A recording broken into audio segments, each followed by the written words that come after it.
국민의당 제보 조작 파문 수사 속도를 내고 있습니다. 검찰은 내일 이준서 전 최고위원 등을 소환할 예정입니다. 최창렬 용인대 교수, 박태우 고려대 교수와 함께 전국 상황 알아봅니다. 안녕하십니까? 안녕하세요. 네. 이유미 씨, 검찰 조사 계속 받고 있습니다. 윗선이 개입했는지가 지금 관심입니다. 막상 이유미 씨는 조작에 윗선이 개입이 있었다, 이런 진술을 계속 지키고 있다는 것 같은데 어떻습니까? 그렇습니다. 지금 이유미 씨는 모 위원장의 지시로 했다. 그래서 지금 그런 입장으로 검찰에서 진술을 했다는 것이 정론이고요. 국민의당에서는 자체 진상조사위원회에서 꼬리 자르기를 지금 하는 흔적이 있는 것으로 이렇게 이해가 되고 있습니다. 그래서 독자적인 범행이다. 여기에서 지금 검찰이 앞으로 명쾌하게 어떤 결론을 낼지 지금 매우 주시하는 상황입니다. 지금 이유미 씨가 7일째 소환 조사를 남부지검에서 하고 있는데 중요한 거는 안철수 씨하고 관계해서 그동안에 문자도 보내고 그랬는데 안철수 씨가 정황을 모르고 답을 안 했다. 이런 부분도 좀 명확하게 밝혀져야 될 것 같고요. 그리고 이거는 이번 사건을 통해서 우리 국민들이 알다시피 만에 하나 이것이 사실이라면 당을 해체할 정도의 중대한 사건이다. 그리고 그 박주선 비대위원장도 이야기했잖아요. 그만큼 우리 대한민국 정치 발전을 위해서 하나의 획을 긋는 그런 정치 사건이기 때문에 잘 명명백백하게 이게 규명이 돼서 공정한 방법으로 처리가 돼야 된다. 이것이 국민의 의견인 것 같습니다. 검찰이 이준서 국민의당 전 최고위원의 PC 그리고 휴대전화 등 압수물을 분석을 하고 있습니다. 또 저희가 속보로 전해드렸듯이 내일 이준서 전 최고위원 등 3명을 소환할 예정입니다. 검찰의 칼끝이 윗선으로 겨누는 그런 상황이에요. 사실관계가 좀 몇 개가 다르잖아요. 이유미 씨는 어쨌든 모 위원장 지금 말씀처럼 모 위원장 지시에 따라서 이제 허위 자료를 만들었다 이렇게 검찰에서 진술하는 것으로 알려지고 있는데 이용주 의원은 지난 대선 때 국민의당의 공명선거 추진 단장을 했어요. 이용주 의원이 이제 얘기하기로는 기자회견을 했잖아요. 기자 간담회를. 그때 이제 이 씨 측이라는 게 이유미 씨를 얘기하는 거예요. 이유미 씨가 검찰 조사에서는 혼자서 제보를 조작했다라고 진술하고 있다라고 얘기를 했어요. 근데 거기에 대해서 이제 또 이유미 씨의 변호사 차현일 변호사, 차 변호사는 그렇게 말하지 않았다라고 얘기하고 있거든요. 이용주 의원은 그 얘기를 차 변호사에게 직접 듣지를 않고 차 변호사 사무실에 있는 직원에게 들었다 이렇게 얘기했단 말이에요. 그러니까 이런 부분들이 좀 왔다 갔다 하는 면이 있고 정확하게 알기가 좀 어렵고요. 또 하나가 이제 25일 날, 6월 25일이에요. 그러니까 지금 오늘이 7월 이제 2일인데 6월 25일 날 이유미 씨가 안철수 전 대표에게 문자 메시지로 도움을 요청했다는 거예요. 6월 25일 날. 그리고 이유미 씨가 참고인으로 소환된 건 6월 26일 바로 다음 날이란 말이에요. 그러니까 이유미가 검찰에 소환되기 바로 전날 안 전 대표에게 도움을 요청한 문자 보냈고 안 전 대표는 이게 뭔 내용인지 잘 몰라서 확인을 안 했다 이렇게 보도가 나오고 있어요. 근데 그 내용이 좀 이해가 안 가는 면이 이제 있겠죠. 우리 이제 국민들이 보기에는 그런 문자를 보고 알아봐야 되는 게 당연한 거 아니냐. 단지 내용을 몰라서 그냥 뭐 특별히 관심 가지지 않았다라는 얘기인데 그게 일단 납득이 안 가는 면이 있고요. 또 6월 25일 날 이유미가 안철수 전 대표에게 그렇게 도움을 요청한 바로 그날 25일 날 또 이용주 의원이 안 전 대표에게 전화를 걸어서 제보 조작 사실을 보고했단 말이에요. 이런 것들이 좀 이유미 씨가 과연 완전하게 혼자 했다면 이런 일들이 왜 이렇게 복잡하게 선우가 얽히는 건지 이런 의구심을 가질 수밖에 없는 거겠죠. 그러한 것들을 이제 밝혀내야 되는 것이고 지금 아까 얘기처럼 이준서 전 최고위원 그리고 그 위에 이제 당시 공명선거 추진단의 부단장이었던 김인원 변호사 그리고 그 바로 위에 또 공명선거 추진단의 수석 부단장이었던 김성호 전 의원 이렇게 이제 소환을 내일 하면은 그 이제 이 국민의당의 이유미 당원이 혼자 이것을 조작했는지 아니면 그 윗선이 나름 그 어떤 형태로든 간에 개입 또는 지시가 있었는지를 이제 밝혀 나갈 수가 있겠죠. 지금 최 교수께서도 말씀하셨습니다마는 이유미 씨 변호사 논란이 되고 있습니다. 그 안철수 전 대표의 최측근이 소개를 했기 때문인데 이 씨의 변호사 차현일 씨 당과의 유착 의혹은 일단은 없다는 식으로 선을 그었어요. 그렇습니다. 사실은 아까도 말씀 올렸습니다만 이 사건이 사실로 밝힐 경우 파장이 정말 상당히 클 것 같아요. 정당 구조까지 바뀔 수 있는 사당 체제가 허물어질 수 있는 그런 사안이기 때문에 변호사도 제가 그분의 정확한 마음은 모르겠습니다만 예. 그러한 위중한 상황을 지금 인식을 하고 예. 언행에 상당히 지금 조심을 하는 게 아닌가 이런 판단이 듭니다. 그리고 이준서 최고위원이 그 제보 조작을 지시했다는 세간의 설 예. 이런 거에 관해서도 하여간 검찰에서 지금 밝혀야 되는 입장에서 변호사가 그 사실관계에 대해서 언론에 함부로 이야기할 수 있는 그런 상황도 아니고 예. 여러 가지 정황관계가 좀 불확실한 면이 있기 때문에 조심스러운 접근을 하고 있다 이렇게 보여지고요. 예. 그리고 이제 29일 피의자 신분으로 입건된 그 이준서 최고위원이 입에서 예. 어떤 이야기가 나오느냐가 저는 가장 중요하다고 봅니다. 예. 그분이 이제 앞으로 뭐 이유미 씨 진술도 있습니다만은 이준서 최고위원이 하는 이야기가 이 정권의 어떤 내관을 풀 수 있는 예. 이 정권의 이 사건의 어떤 핵을 풀 수 있는 중요한 단서가 될 것이다. 그래서 검찰의 그런 수사 역량을 지켜볼 수밖에 없는 이런 상황입니다. 예. 국민의당 그야말로 창당 이래 최대 위기에 놓인 상황입니다. 검찰 수사와는 별개로 또 당 차원의 진상 조사도 벌이고 있는데요. 안철수 전 후보를 상대로 전화 조사를 진행을 했는데 이유미 씨가 검찰 조사를 받기 전에 안 전 후보에게 구명 문자를 보냈다. 앞서 다 나온 얘기인데요. 그래픽으로 다시 한번 보도록 하겠습니다. 네, 지금 보면은 이유미 씨가 고소 취하를 부탁드립니다. 이 일로 구속당한다고 하니까 너무 두렵습니다. 죽고 싶은 심정입니다. 이런 내용이에요. 네. 안 전 대표는 그 당 진상조사단에게 이런 이유미 씨가 보낸 메시지를 받긴 받았는데 취지를 알지 못했다. 그리고 단문도 보내지 않았다고 설명을 했습니다. 이게 맞는 얘기일까요? 진짜 몰랐을까요? 모를 수도 있겠죠. 그러나 안 전 대표가 그렇게 얘기하니까 지금 단계에선 믿어야 되겠죠. 예. 그런데 제가 아까도 말씀을 드렸다시피 상식선에서 이 부분을 그냥 넘길 수가 있는 문자 메시지인지 예. 우리가 문자를 굉장히 많이 주고받잖아요, 일상생활에서. 예. 근데 대체로 어떤 것들은 그냥 넘기는 경우도 있고 일상적인 경우라든지. 근데 아까 같은 경우 지금 방금 화면에 나온 그런 내용을 보고 저 같으면 그냥 넘기지 않았을 것 같아요. 이게 도대체 무슨 얘기인가 예. 알아봤을 것 같고 다른 사람에게 알아보든지 문자 메시지를 보낸 당사자인 이유미 씨에게 다시 물어보든지 이게 상식인데 그렇죠. 그러지 않을 수도 있겠죠. 예. 세상 일이라는 게 여러 가지가 있으니까. 그러나 어쨌든 합리적으로 이 부분에 대해서는 의구심이 든다라는 말씀을 분명히 드릴 수밖에 없는 것이고 바로 그 당일날 그게 6월 25일이었어요. 지금 여기 나오네요. 6월 25일 오전에 예. 고소 취하를 부탁드린다라고 이유미 씨가 안철수 전 후보에게 문자 보냈는데 바로 그날 이용주 의원이 또 안 전 대표에게 전화를 걸어서 제보 조작 사실을 보고했단 말이에요. 그러면 예. 선후 관계가 어디가 먼저 문자를 보냈고 이 의원이 안 전 대표에게 전화 거는 게 먼저인지는 잘 모르겠으나 같은 날이란 말이에요. 예. 그럼 안 전 대표가 물어봤어야죠. 이용주 의원이 이런 것들을 바로 보고를 했고 이런 문자도 받았고 하면 전후 관계가 어딘지 정확히 모르지만 하루 중에 이 부분에 대해서 분명히 알아본 다음에 입장을 밝히는 게 맞죠. 그리고 벌써 26일 날 긴급 체포된 게 26일이었고 29일 날 구속이 됐어요. 이유미 씨가. 예. 허위사실 공표 혐의로 구속이 됐으면 오늘이 7월 2일이잖아요. 예. 시간이 꽤 흘렀어요. 그러니까 안 전 대표로서는 그동안 진상을 정확히 알아야 되겠고 네. 이 선후관계를 분명히 파악해야 되겠습니다만 시간이 너무 많이 흘렀어요. 그렇습니다. 그렇다면 이 부분에 대해서 물론 안 전 대표 측이나 안 전 대표로서는 이거를 잘못 얘기했다가는 오히려 의혹을 부풀려질 수가 있고 또 나름 또 검찰 수사에 대한 또 가이드라인이 아니냐라는 또 예. 비판에 직면할 그런 우려도 했음직해요. 제가 보기엔. 그렇다 하더라도 이쯤 되면은 안 전 대표가 전 지시했다고 보진 않아요. 예. 모르긴 몰라도. 그래도 어쨌든 그 사실이 지난 대선 과정에서는 가장 핵심적인 네거티브 의혹이었어요. 예. 그리고 국민의당이 특히 이 문재인 당시 후보에게 이것을 가지고 화력을 집중했단 말이죠.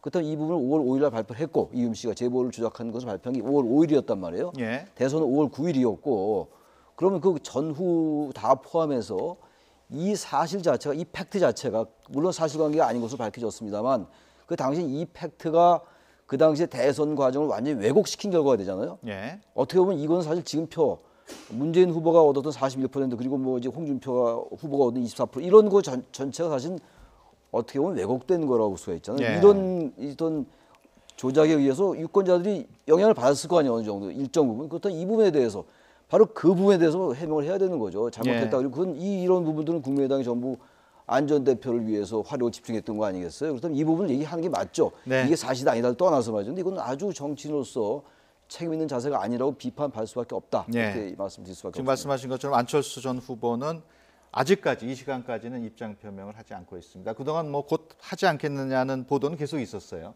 근데도 계속 입장 표명을 하지 않는 이유는 뭘까요? 아마 상당히 고민을 많이 하겠죠. 왜냐하면 안철수 책임론이 본격적으로 제기돼서 그나마 대통령 후보에 떨어져 가지고 지금 당의 지지율도 5%까지 추락한 상황에서 이것이 사실로 밝혀진다면 본인이 정치 인생에서 상당히 먹구름이 낍니다. 앞으로. 그리고 한국 정치의 과거의 어두운 면을 보면 말이죠. 과거 대선 과정에서도 어떠한 이슈 제기를 해가지고 후보에 대해서 그게 나중에 허위로 밝혀져도 그냥 그 표를 어떻게 다시 삭감하고 이렇게 할 수 있는 상황이 아니잖아요. 이런 나쁜 관행이기 때문에 이번에 더군다나 이 사건이 안철수 책임론으로 확정이 된다. 이건 안철수 전 후보 입장에서는 정말 정치 인생의 어떤 명운을 걸어야 되는 이런 암울한 상황입니다. 그렇기 때문에 아마 진중하게 본인이 그때 뭐 한때는 뭐 저 문재인 당시 후보보다도 지지율이 앞서는 이런 상황에서 주위의 참모들이 반드시 당선시켜야 된다는 이런 잘못된 생각으로 그래야 할 수도 있었다는 판단을 할 수 있겠지만 아무튼 현재는 제가 보기에는 모든 걸 검찰의 그 수사 역량에서 우리가 찾을 수밖에 없다. 본인들이 이런 엄청난 사안에 대해서 어떻게 이야기할지 우리 국민들도 좀 지켜보는 있는 거 아니겠습니까? 네. 알겠습니다. 민주당은 국민의당이 꼬리 자르기를 하고 있다고 비난을 하고 있습니다. 추미애 민주당 대표 그리고 박지원 전 국민의당 대표가 연일 충돌하고 있는데요. 그래픽으로 그 내용 잠깐 보시겠습니다. 네, 지금 추미애 의원 국민의당 중간 발표는 박지원 선대위원장에게 향하는 시선을 차단하려는 의도가 뻔하다. 안철수 당시 대선 후보와 박 위원장 간의 친목 얘기를 했고요. 박지원 전 국민의당 대표는 내가 조작 음모에 가담을 했다면 추 대표에게 목을 내놓을 테니 검찰 수사를 지켜보고 내가 관련이 없다면 뭘 내놓을 거냐 이렇게 얘기를 했습니다. 어떻게 봐야 될까요? 박지원 전 대표 당시 대선 때 대표였잖아요. 박지원 전 대표는 지금 어쨌든 관여된 바 없다라고 얘기하고 있는 것이고 이 부분은 뭐 아무도 얘기할 수 없어요. 지금 검찰의 수사 결과를 그야말로 지켜보는 수밖에 없죠. 근데 박지원 의원이 저 정도 얘기하는 걸로 봐서는 알았다고 보기 어렵겠죠. 만약에 알았다면은 그리고 어떤 형태로든 간에 개입이 됐다면은 저런 내용의 발언을 할 수가 없다고 저는 생각을 합니다. 그러니까 이 부분에 대해서 우리가 뭐 어떠한 추론과 예단이나 단정을 하면 안 된다고 저는 생각해요. 다 책임 있는 정치인들이기 때문에 다 이건 그야말로 명운이 걸린 일들이잖아요. 다른 거하고 다르잖아요. 다른 일반적인 사실들은 단순하게 허위 사실 정도. 물론 이유미 씨가 구속된 것은 허위 사실 유포, 허위 사실 공표란 혐의로 구속이 됐습니다만 이건 사법적 차원인 것이고 정치적으로 볼 땐 이건 단순한 허위 사실 공표 정도가 아니죠. 이건 사실 조작한 것이기 때문에 이건 뭐 엄청난 일인 거죠. 그야말로. 문제는 이제 이러한 부분들에 대해서 다시 안 전 대표 얘기로 돌아가면은 아직은 사실관계가 완전하게 규명되지 않았습니다만 정치적으로 이럴 때일수록 안 전 대표가 분명하겠지만 몰랐으면 몰랐다고 얘기하면서 국민들에게 분명하게 진솔하게 용서를 구하고 사죄를 구하는 게 오히려 용기 있는 결단일 수 있어요. 잘못 얘기가 되면 또 오히려 이게 의혹이 일파만파 될까 봐 하는 그런 걱정하는 거 당연히 이해는 갑니다만 이렇게 되면 계속 언론의 비판을 받을 수밖에 없기 때문에 안 전 대표가 금명간 빨리 입장을 발표해야지 박 전 대표도 입장이 어느 정도 해소가 되지 않느냐 이런 생각을 안 할 수가 없습니다. 이번 국민의당 제보 조작 사건 국민은 어떻게 바라보고 있을지 최근 여론조사 결과 보시겠습니다. 네, 지금 보면은 더불어민주당 48% 1위를 달리고 있고요. 그 밑에 바른정당이 9% 나오고 있고요. 국민의당이 5%로 꼴찌로 추락을 했습니다. 아마 창당 이래 가장 낮은 지지율 아닙니까? 저쯤 되면요, 저 지금 지지도 봤잖아요.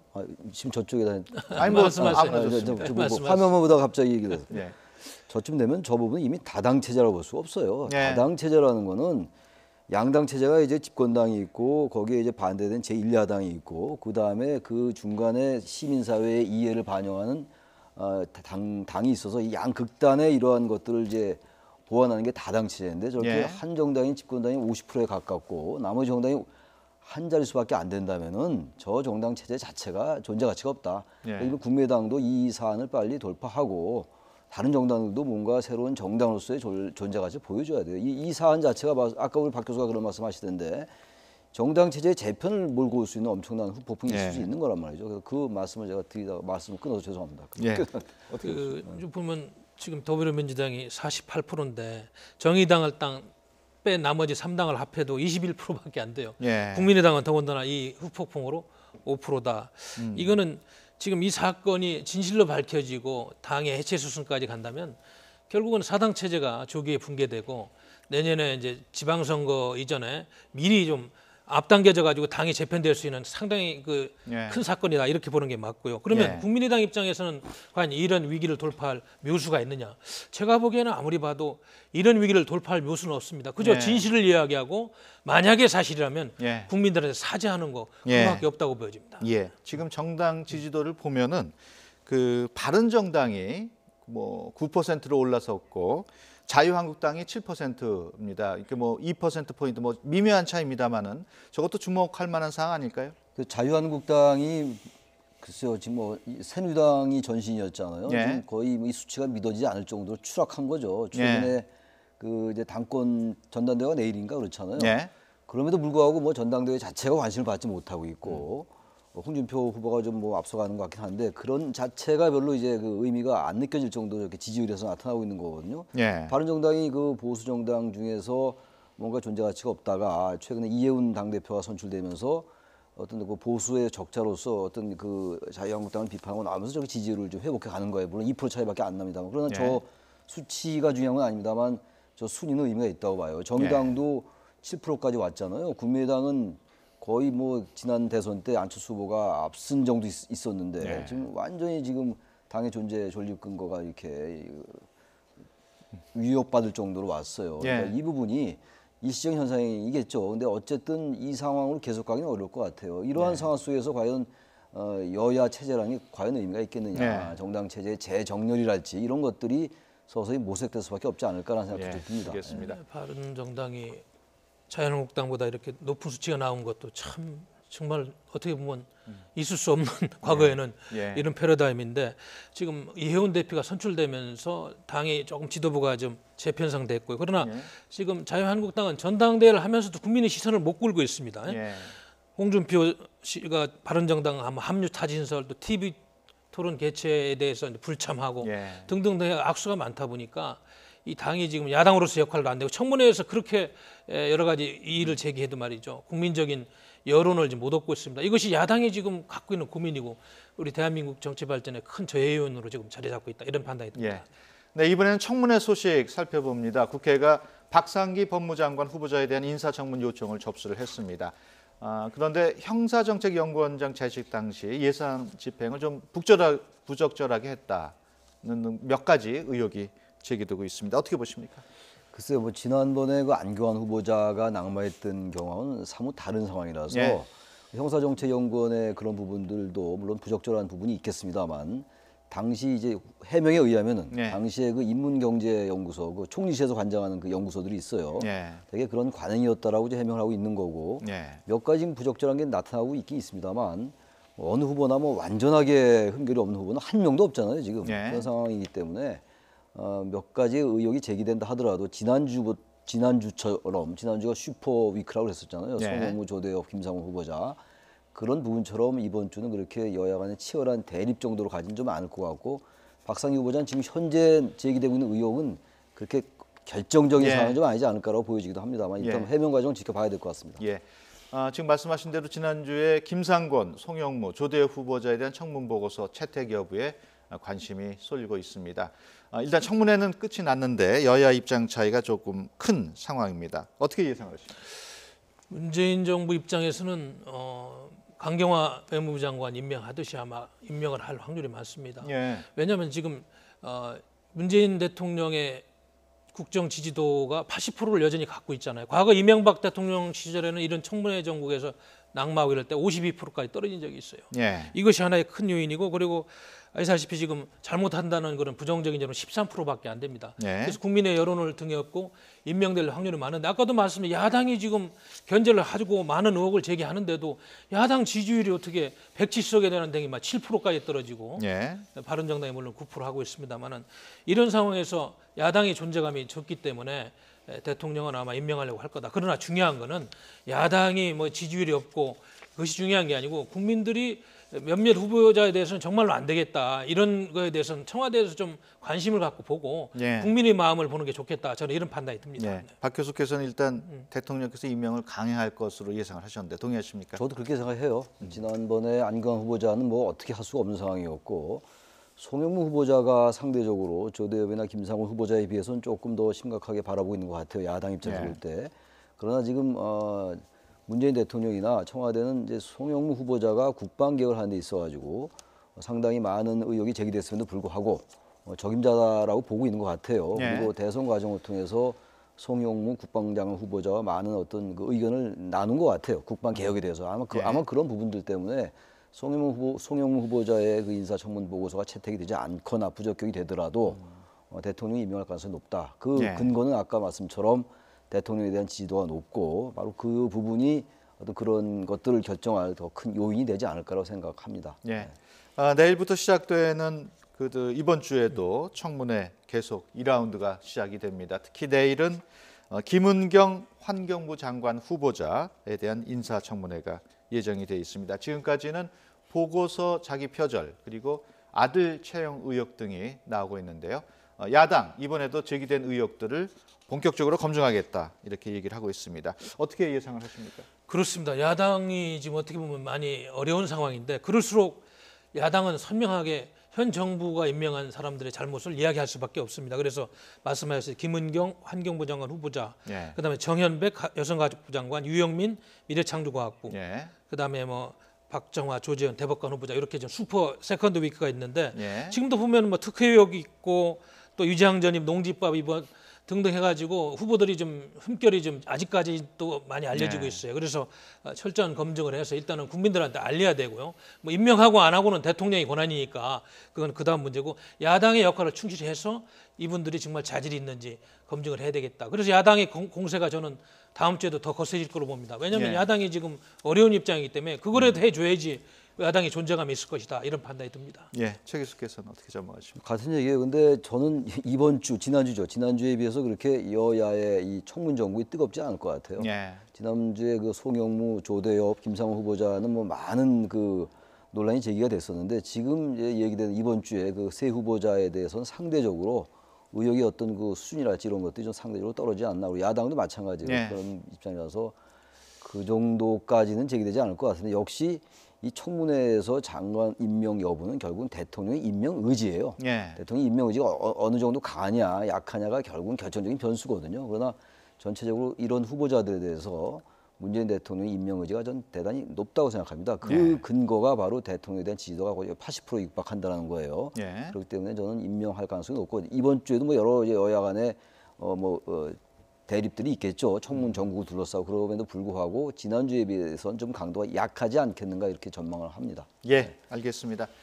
지금까지 최창렬 용인대 교수, 박태우 고려대 교수와 함께 전국 상황 짚어봤습니다. 오늘 말씀 고맙습니다. 맞습니다.